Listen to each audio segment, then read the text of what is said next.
From the Gray Man Briefing, this is a summary of recent developments regarding the Second Amendment, cybersecurity, protests, supply chain disruptions, national security, law and order, free speech, censorship, government oversight, and more.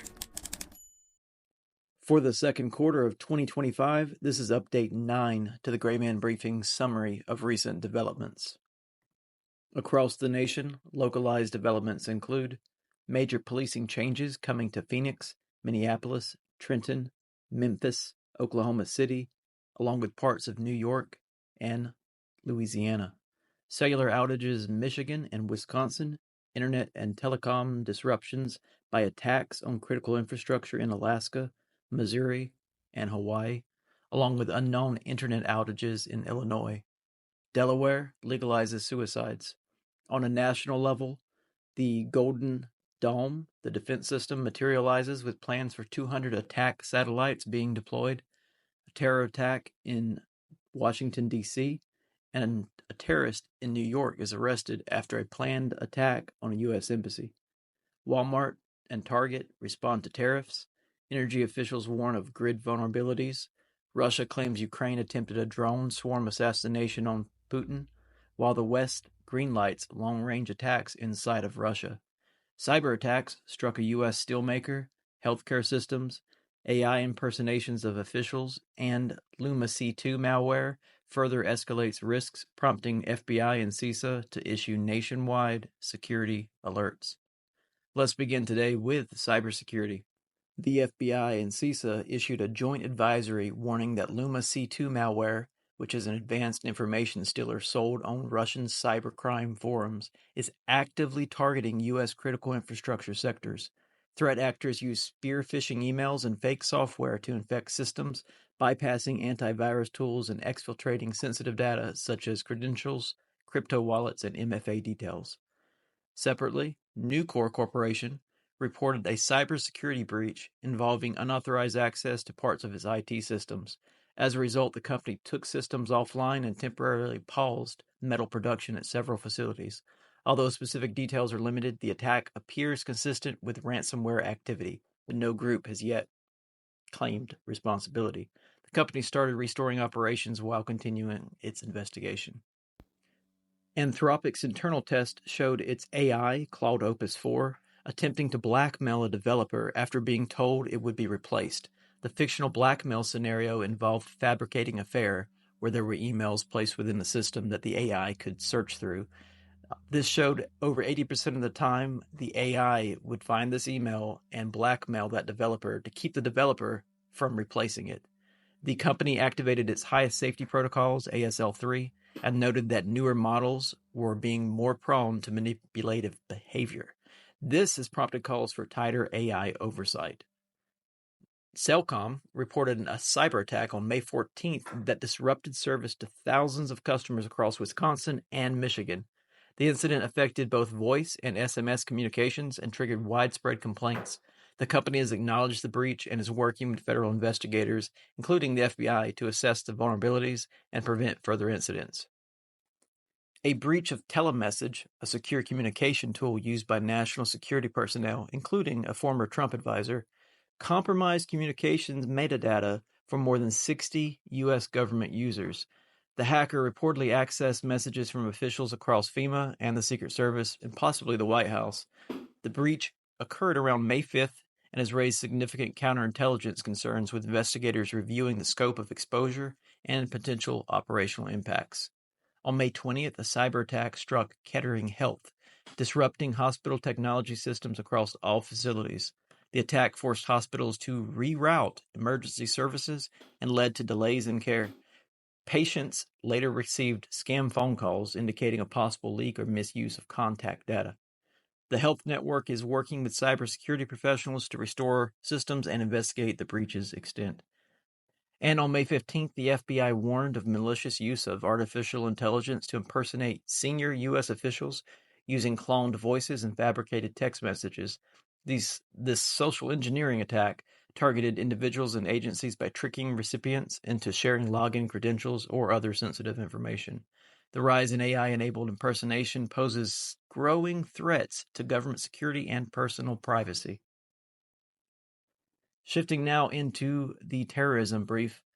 The FBI arrested Joseph Neumeier, a dual U.S.-German citizen, for attempting to firebomb the U.S. Embassy branch office in Israel.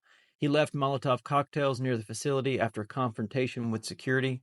Neumeier had posted online calls for violence against that embassy earlier in the day.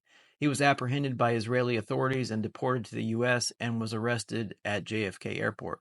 He now faces federal charges. And of course, that May 21st attack, a man shot and killed 2 Israeli embassy staff members outside of D.C.'s Capitol Jewish Museum. Witnesses there on scene said that he was shouting "Free Palestine." The FBI later arrested Elias Rodriguez of Chicago, who admitted to targeting the diplomats for political reasons. He had prior links to pro-Palestinian protest and the Party for Socialism and Liberation. A suspected manifesto circulated online, but authorities have not confirmed it. It also appears that he was self-radicalized without any foreign terror ties. Moving into national security, President Trump revealed a plan for a $175 billion missile defense program called the Golden Dome. It will use satellites and space-based interceptors to detect and neutralize threats, including from space. SpaceX and Palantir, among others, have placed bids to deploy up to 1,000 satellites. A separate group of 200 satellites will be weaponized, though SpaceX will not be directly involved in aiming those. The Golden Dome system will integrate existing F-35 fighter networks, THAAD missile interceptors, and a new constellation, like we said, of SpaceX satellites, according to Lockheed Martin. The architecture will form a layered missile defense strategy combining ground-based, sea-based, and for the first time, U.S. weaponized space-based technologies. It's designed to intercept threats during all 4 phases of a missile's trajectory, including pre-launch, boost, mid-course, and terminal descent. Deployment will follow a phased timeline with initial capabilities in place by 2027 and full operational readiness by 2029. Separately, the 2025 DIA threat assessment highlights China's expanding military and space capabilities, Russia's aggressive actions, Iran's support for proxies, and North Korea's missile developments. It also flags security risk at the U.S. southern border, including illegal immigration and cartel activity. The report underscores coordinated adversarial actions as a key concern for U.S. national security. AI, cyber tools, and space-based threats are also accelerating, and that document is on thegraymanbriefing.com. If you join up, you'll get dead drops of files such as this. Moving into global war and conflict, Russia stated it thwarted a Ukrainian drone swarm in Kursk aimed at Putin's helicopter. Around the same time, the U.S., UK, France, and Germany reportedly removed restrictions, though not every country has confirmed this, removed restrictions on how far Ukraine can strike inside of Russia.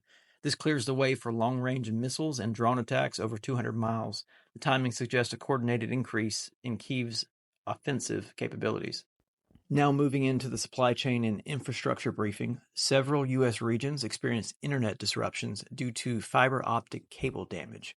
Missouri vandals who were targeting copper disrupted 132,000 Spectrum users. In Alaska and Hawaii, subsea and land-based cable cuts impacted thousands. Illinois school districts were affected by a Comcast fiber cut.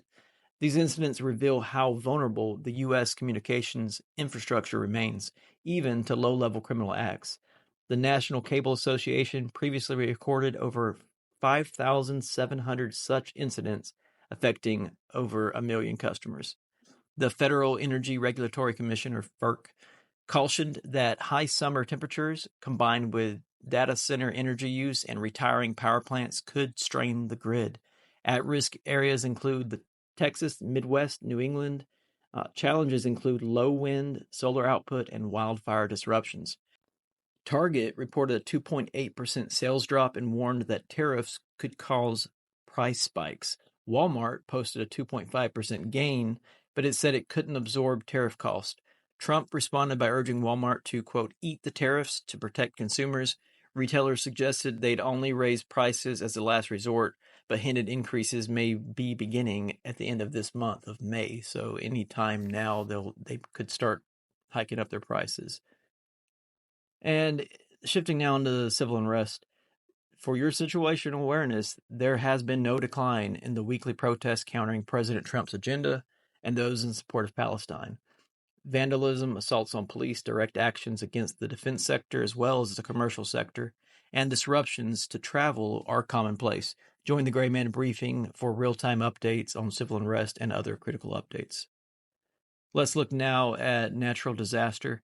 The National Integrated Drought Information System reported that late season snowpack across the western U.S. fell below the 20th percentile. This raises risks of early snowmelt, water shortages, and increased wildfires. Arizona, New Mexico, and parts of California are expected to be hit the hardest. Authorities are urging early mitigation planning. And now let's look at law and order. The DOJ announced that it is dismissing Biden-era lawsuits against the Louisville Metro Police Department there in Kentucky, the Minneapolis Police Department, as well as police departments in Phoenix, Trenton, Memphis, Mount Vernon, Oklahoma City, and the Louisiana State Police. The U.S. Assistant Attorney General stated, quote, "We are ending the Biden Civil Rights Division failed experiment of handcuffing local leaders and police departments with factually unjustified consent decrees." And finally, in the health and safety briefing, effective January 1st, 2026, Delaware's new law permits mentally competent adults with 6 months or less to live to request physician-assisted death. Safeguards include evaluations by 2 doctors and multiple documented requests. Medical aid in dying is now legal in California, Colorado, Hawaii, Maine, Montana, New Jersey, New Mexico, Oregon, Vermont, Washington, of course, Delaware, Washington, D.C., and Montana, but Montana allows it only via court ruling rather than legislation. But that's still pending the outcome of Montana Senate Bill 136. So that is it for this week's summary of recent developments. Remember that these briefings are delivered in real time to Gray Man Briefing subscribers, sent via the Telegram and Signal apps, and also via weekly emails. Please interact with this broadcast to help increase engagement and views. Thanks for listening, and as always, remain aware, be vigilant, and stay safe.